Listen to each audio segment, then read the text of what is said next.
বিজয় সরণিতে কোনো ধরনেরই traffic police দেখলাম না আজকে, নাকি আসতে আশেপাশে জানি না। তো যাই হোক, আজকের থাম্বনেল হবে ঢাকা পুরাটাই ফাঁকা। এই জন্যই তো ঈদের আগের দিন যাই মজা করতে করতে।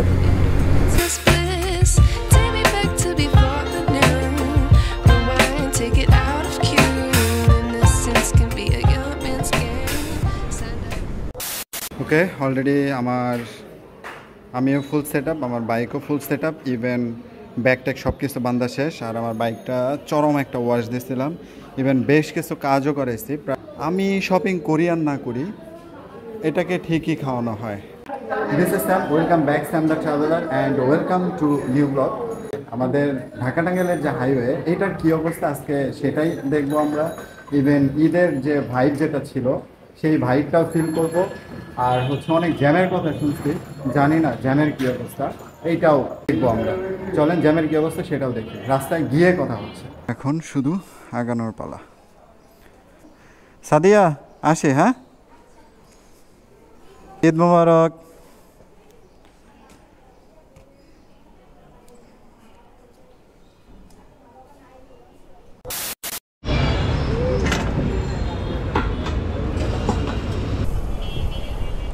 সুবহানাল্লাযী সাখারা লানা হাযা ওয়া মা কুন্না লাহু মুকরিনিন ওয়া ইন্না ইলা রাব্বিনা লামুনকালিবুন। আর শহরটা অনেক ফাঁকা হয়ে গেছে। বড় বড় রাস্তার মতো এই নারায়ণগঞ্জ সাইনবোর্ড, অর্থাৎ চাষারা সাইনবোর্ডের যে লিঙ্ক রোডটা, এটা অনেক সুন্দর করে ফেলছে, একদম সেট হয়ে গেছে। আর পাশ দিয়ে দেখেন গাছগুলাও মোটামুটি বেশ চকচক লাগতেছে, কারণ যেহেতু এর ভিতরে বৃষ্টি টিষ্টি হচ্ছে। ফুল গাছগুলো অনেক সুন্দর তরতাজা হয়ে গেছে একদম। তো সবুজা ভাবটা একটু কম। আর রাস্তার কন্ডিশন ইনিশিয়ালি দেখে মনে হচ্ছে রাস্তাটা যদি এরকম থাকতো একদম ফাঁকা, তাইলে তো হইতেই অনেক মজা। খালি ফাঁকা মাঠে গোল দেওয়ার মজা কিন্তু আলাদা, যদিও একটু রাশ পাওয়া যাবে হয়তো বা, সামনে গেলেই বোঝা যাবে। তো মোটামুটি যেহেতু নারায়ণগঞ্জটা অনেকটাই ফাঁকা হয়ে গেছে, তাতে করে মনে হয় যে মোটামুটি 70% মানুষই অলরেডি ঢাকার রেঞ্জ বলতে ঢাকা, গাজীপুর, নারায়ণগঞ্জ, এই যে রেঞ্জটা, এই রেঞ্জের মানুষগুলো অলরেডি বের হয়ে গেছে।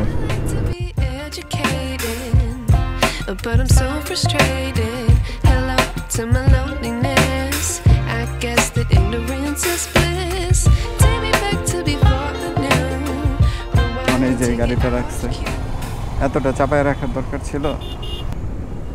বিজয় সরণিতে কোনো ধরনেরই ট্রাফিক পুলিশ দেখলাম না আজকে, নাকি আসতে আশেপাশে জানি না। তো যাই হোক, আজকের থাম্বনেল হবে ঢাকা পুরাটাই ফাঁকা। এই জন্যই তো ঈদের আগের দিন যাই মজা করতে করতে।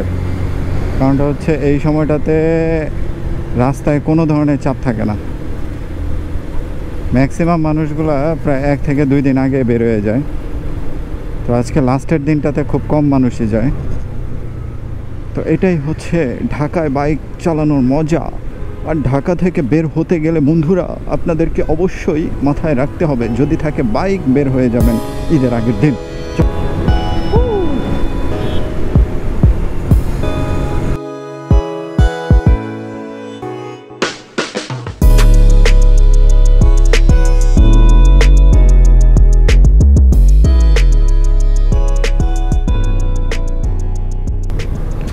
অবাক করা একটা তথ্য দেই, সেটা হচ্ছে আমরা তো জানি অ্যাম্বুলেন্সগুলো নর্মালি পেশেন্ট পরিবহনের জন্য ব্যবহার করা হয়, ঠিক না?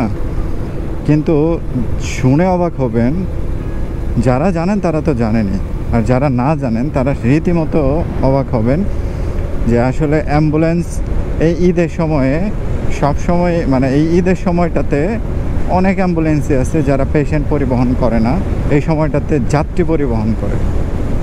এটা একমত হবেন কিনা জানি না, তবে আমি রিসেন্ট একটা জিনিস দেখে সত্যি অবাক হয়ে গেলাম। যদিও সব অ্যাম্বুলেন্স যে করে বিষয়টা সেরকম না, তবে করে।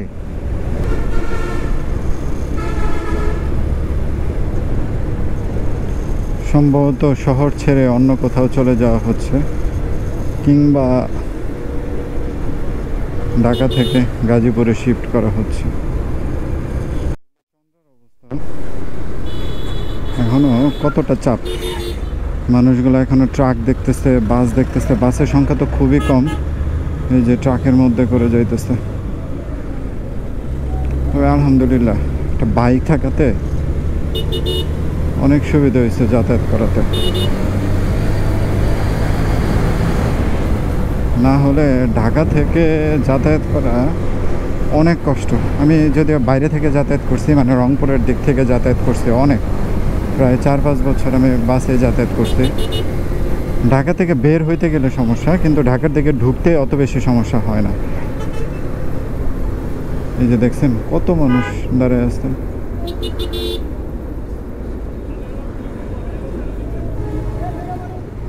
আর সবগুলো লোকাল বাসগুলো এগুলো সব আজকে উত্তরবঙ্গের দিকে টানবে।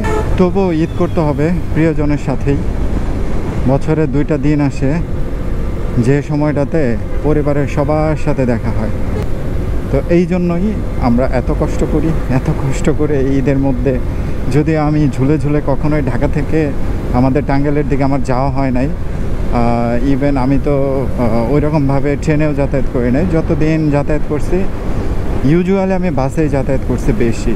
আর যখন থেকে বাইক হয়েছে এরপরে থেকে করোনার টাইমে সম্ভবত 2021 সালে আমি একবার ঈদের মধ্যে, রমজানের ঈদে আমি নারায়ণগঞ্জ থেকে টাঙ্গাইলে গেছিলাম। কী পরিমাণ যে প্যারা খাইতে হয়েছিল আমার, আমি ওই দিন বুঝছি যে আসলে এই একটা বাহন যদি আপনার সাথে থাকে তাহলে এটা কতটা সাপোর্ট দিতে পারে। আমি ওইবার রাত 1টার সময় এই চন্দ্রা থেকে, 1টা কিংবা 2টার সময় এই চন্দ্রা থেকে আমি বাসে উঠি।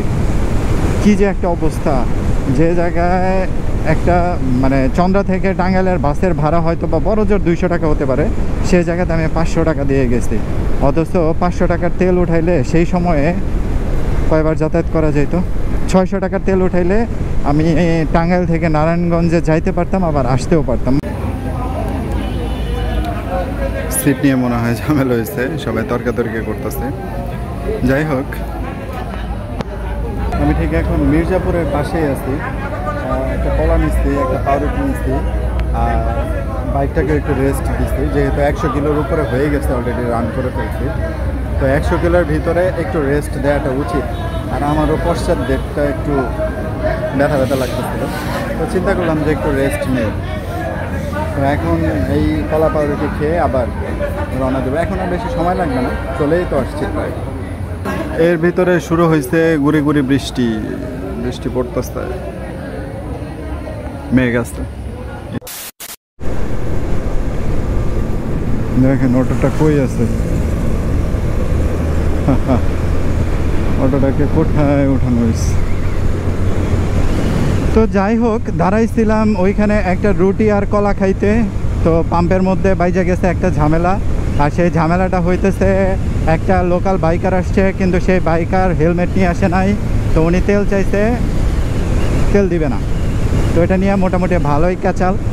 তো এখানে দাঁড়াইছিলাম, আশেপাশে সব মানুষগুলো আমার গেট আছে এটা দেখে এসে আমাকে জিজ্ঞেস করতেছে, ভাই তুমি তো ঢাকা থেকে আসছো, ঢাকায় কি হেলমেট ছাড়া কি তেল দেয় না? আমি বললাম না।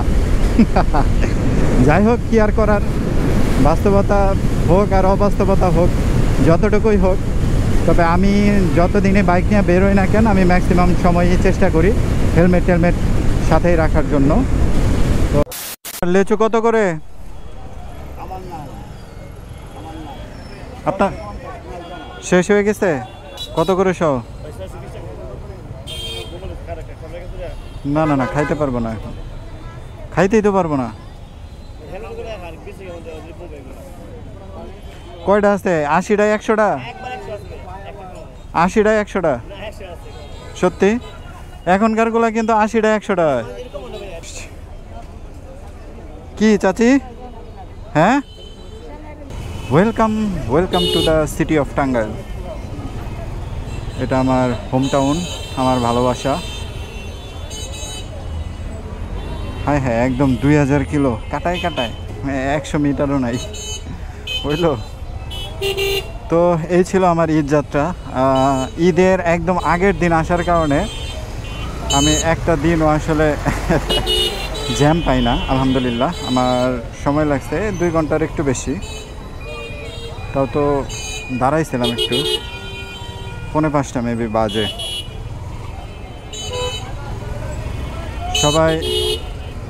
সবাইকে অগ্রিম ঈদ মোবারক, সবার ঈদ ভালো কাটুক, এটাই দোয়া রাখি।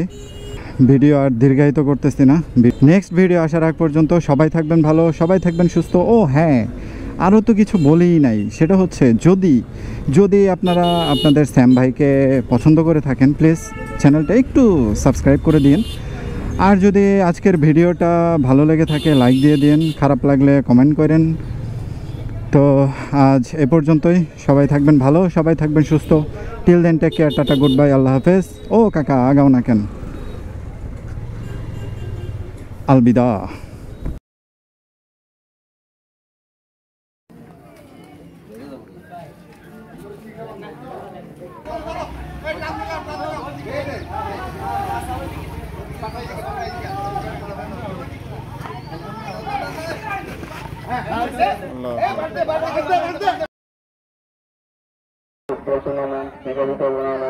খেলা চলতেছে, তারা যে একটা গোল দিতে পারছে এটা অনেক বড়, এটা অনেক কিছু। তারা আমাদের যে একটা গোল দিচ্ছে এটা আমাদের জন্য অনেক লজ্জাজনক। কিভাবে করা হচ্ছে, খেলার ফলাফল হচ্ছে আসনের কাছে রাখো। আমাদের রাষ্ট্রের এই কাস্টমার সাথে এবার খেলাধুলায় অবিবাহিতদের গোল ঘোষণা করা হচ্ছে।